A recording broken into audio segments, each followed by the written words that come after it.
समय अपनी गति से बीतता रहा। संध्या का तो पता नहीं, परंतु संजीव का एक एक दिन एक एक वर्ष जैसा बीता। आज संजीव के गांव वाराणसी से कोई आया था इलाज के लिए। फिर वह उन्हें छोड़ने रात्रि 1 बजे पहुंचा वाराणसी जंक्शन। जो ट्रेन रात्रि 2 बजे चलने वाली थी, किसी कारणवश आज प्रातः 4:40 पर चलेगी, ये सूचना जारी हुई थी। संजीव अपने मेहमान के साथ प्लेटफार्म पर लगने वाली गाड़ी का इंतजार कर रहा था।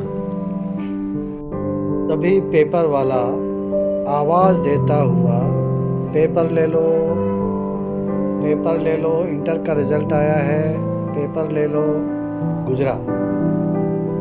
एक 10 रुपये का पेपर है, 10 रुपये का पेपर ले लो। संजीव ने तुरंत ही उसे रोका और एक पेपर ले लिया। संजीव, अंकल जी, आपकी गाड़ी इसी प्लेटफार्म पे लगेगी, आप चले जाना, मैं तो जा रहा हूँ। वो महानव संजीव को रोकते रह गए, परंतु संजीव के तो जैसे पंख ही लग गए थे। संजीव उनकी बातों को अनसुना कर एसटीडी बूथ की ओर दौड़ा, लेकिन दुर्भाग्य से एसटीडी बूथ बंद था, इसलिए वहीं रुककर खुलने का इंतजार करने लगा। संध्या से बात किए हुए अब तक 6 महीने हो चुके थे। हम 6 महीनों में जितनी परेशानी नहीं हुई, जितनी कि आज एसटीडी बूथ के खुलने के इंतजार में हो रही थी। सुबह 5 बजे एसटीडी बूथ खुला। बूथ के खुलते ही संजीव लोकल फोन की तरफ लपका। दुकानदार बोला, अरे भाई, सफाई तो कर लेने दो। संजीव को जैसे भूत सवार था, उसने अनसुना कर दिया और नंबर डायल कर दिया संध्या का। जैसे ही फ़ोन की घंटी बजी उसके कानों में, तो उसे ऐसा लगा जैसे बरसों की तपस्या का फल मिला हो। 2 बार पूरी घंटी होने के बाद उधर से फ़ोन किसी ने रिसीव नहीं किया, तो उसे लगा कि शायद सो रहे होंगे। संजीव के मन की दशा जल बिन मछली जैसी थी। उसने तीसरी बार रिडायल किया। तकरीबन 1-2 रिंग के बाद फ़ोन रिसीव हो गया। कानों में मिश्री घोलती वही कर्णप्रिय स्वर गूंजा, हेलो, कौन? संजीव के दिल की अभिलाषाओं का पारा खतरे के निशान को पार करने ही वाला था। तुरंत ही खतरे के निशान से नीचे आ गया। बिना देर किए संजीव बोला। आज उसके स्वर भी उखड़े उखड़े से थे। जल्दी से बोला, जी, मैं आपका वही 6 महीना पहले वाला बदतमीज। इतना सुनना था। संध्या जैसे नींद से जागी और बिना कुछ सोचे, बिना यह पूछे कि क्यों फ़ोन किया, गालियों का अंबार लगा दिया। वो गाली देती गई और निशब्द होकर संजीव सुनता गया। संध्या बोल रही थी तुम ठहरे आवारा निकम्मे गली के कुत्ते टाइप इंसान, तुम भला कैसे अपने वायदे पर कायम रह सकते हो? आखिर थोड़े से समय के लिए ही दिखा दी ना अपनी जात। आज पहली बार संध्या की इन भली बुरी बातों से संजीव के मन को गहरा आघात लगा। फिर भी उसने अपने मन की वेदना को छुपाते हुए उससे पूछा, आपको ऐसा क्यों लग रहा है कि मैंने अपनी आवारागर्दी वाली जात दिखा दी? उधर से संध्या का घृणा भरा स्वर उभरा, तुमने कहा था कि जब तक रिजल्ट घोषित नहीं होता मैं फ़ोन नहीं करूँगा, क्या तुम कायम रहे अपने वायदे पर? संजीव दुखद भाव से बोला, संध्या जी, रिजल्ट पैड पर नहीं न्यूज़पेपर में प्रकाशित होते हैं और न्यूज़पेपर मेरे हाथों में है। मैंने आज भी अपने वादे के मुताबिक ही फ़ोन किया है। आपने तो बिना जाने ही सुबह सुबह मेरी इज्जत की अर्थी उठा दी। संजीव की बातें सुन संध्या जड़वत कुछ पल फ़ोन लिए खड़ी रही।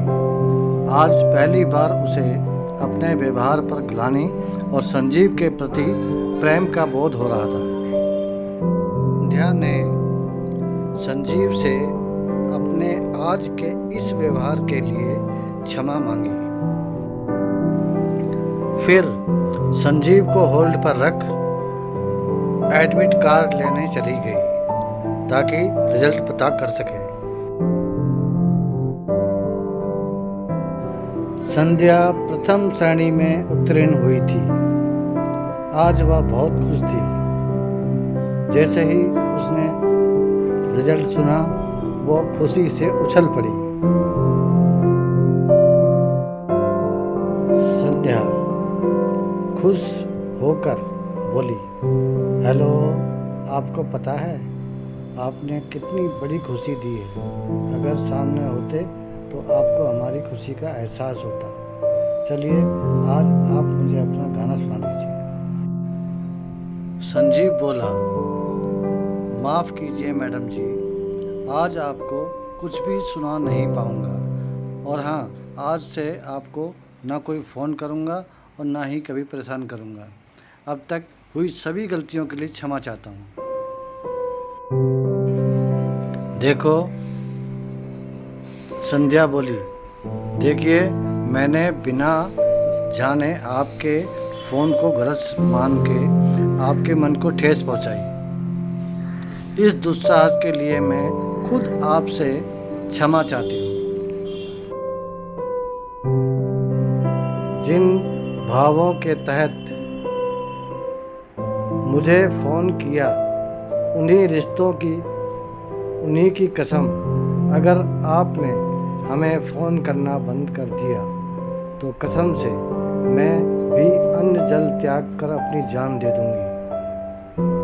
संजीव, जो केवल टाइम पास के लिए परेशान करने की मंशा से फ़ोन करता था, संध्या ने मरने की बात से घबरा कर बोला, नहीं नहीं संध्या जी, ऐसा मत करिएगा, आपको मैं शाम को अवश्य फ़ोन करूँगा। संजीव ने जैसे ही फ़ोन किया, एक ही रिंग में फ़ोन रिसीव हो गया, मानो संध्या सारा दिन उसी के इंतज़ार में बैठी हो। फ़ोन उठाते संध्या चहकते स्वर में बोली, मैं आपका बदतमीज़। अरे बदतमीज़ जी, आपका कोई ABCD कुछ भी तो नाम होगा। संजीव बोला, आपको जो नाम बेहतर लगे वही रख लीजिए। उस दिन संध्या ने संजीव का नाम दिया शिवम। दिन संजीव संध्या का शिवम बन गया। उसके बाद संध्या ने गाना सुनाने की जिद की। संजीव ने गाना सुनाया, मेरा जीवन कोरा कागज कोरा ही रह गया। संध्या को यह गीत बड़ा प्यारा लगा। एक दिन संध्या ने संजीव से पूछा, शिवम जी, हमारे लिए आपके दिल में दोस्ती के अतिरिक्त भी कुछ है क्या? मेरे दिल में तुम्हारे लिए बस प्यार ही प्यार है, किंतु मैं इसलिए नहीं बोल पाया कहीं तुम्हें बुरा ना लगे, कहीं बात करना ना बंद कर दो। आज 2 वर्ष बाद दोनों ने एक दूसरे को आई लव यू कहा। एक दिन फिर से संध्या ने संजीव से पूछा, शिवम जी, क्या आपका हमारे से मिलने का मन नहीं करता? यह जानने का विचार नहीं आया कि मैं कैसी हूँ, क्या मैं आपके लायक हूँ, सुंदर हूँ, गोरी हूँ या काली हूँ, पतली हूँ या मोटी हूँ या नाटी हूँ। आज तक आपने कभी मिलने के बारे में भी नहीं कहा। मिलने का मन किसका नहीं होता, लेकिन कहीं तुम्हें कोई परेशानी ना हो इसलिए मिलने को नहीं बोला। का स्थान तय हुआ, दोनों ने एक दूसरे को पहचान बताई। दोनों ही के आज की रात बहुत भारी थी। अब निकले दिन इस चक्कर में रात भर सो नहीं पाए। वैसे तो मिलने का समय 12 बजे गर्ल्स कॉलेज के थोड़े से आगे का था, किंतु संजीव सुबह 6 बजे ही अपनी साइकिल से लगभग 7 किलोमीटर का रास्ता तय कर 20-25 मिनट में ही पहुंच गया था।